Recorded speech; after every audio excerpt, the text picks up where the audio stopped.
My name is Jonah. I'm a freelance musician here in the Indianapolis area. It's a weird time to be a musician. This has been probably year 3 or 4 of me considering myself a freelance musician. I have been playing in bands, or really with other people, for about 10 years now. And it is an odd time to be a musician. Let's talk about that a little bit.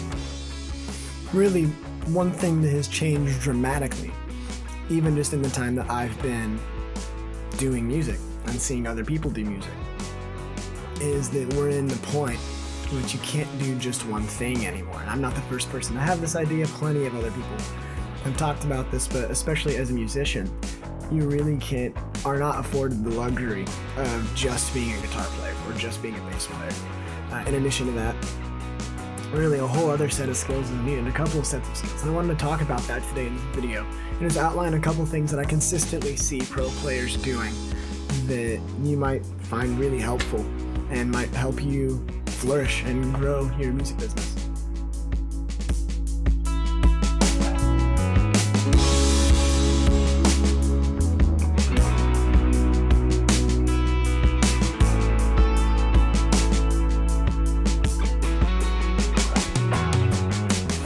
One thing that I see really consistently amongst the most successful musicians is a real just love for the art form of music, and a love for the creation of it, a love for listening to it, everything involving music. I find the most successful people are just obsessed, and that is hard. That is a hard thing to stomach sometimes, because I certainly wake up some mornings and don't love it. So what do we do with that? How do we keep it going?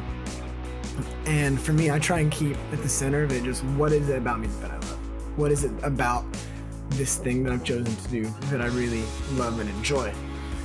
And for me, the thing that consistently brings me back to it is the places, literally, that it takes me. I love traveling. I love meeting other people. And music is an avenue for that. Through gigs, through numerous opportunities, I've just come into contact with people that I never would have otherwise. And it's really cool to be in a room with people creating music together. And there's some magic that happens. It's quite a fun experience.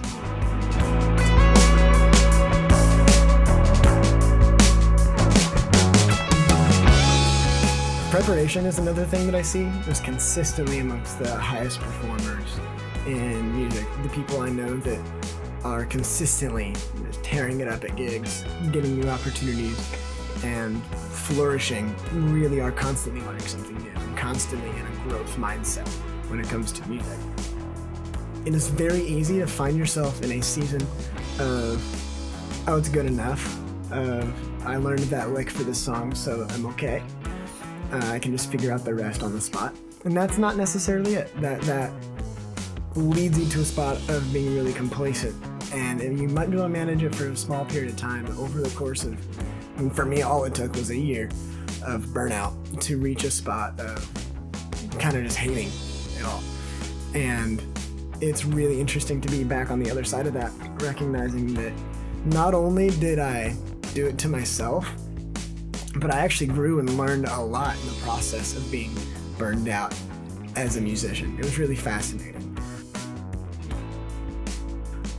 I had to develop a whole new set of values of why I'm doing this.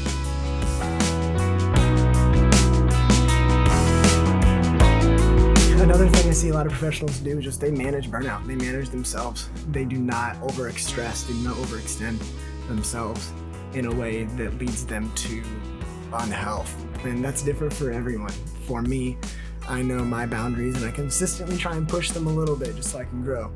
But I know some people that have much further boundaries than I do and have a much higher bandwidth for what they can handle and what they can take. And I hope to get to that point.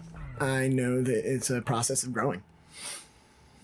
So anyway, those are just a couple small thoughts. I hope you enjoyed this video. I hope you enjoyed this jam. Thank you guys so much. Until next time.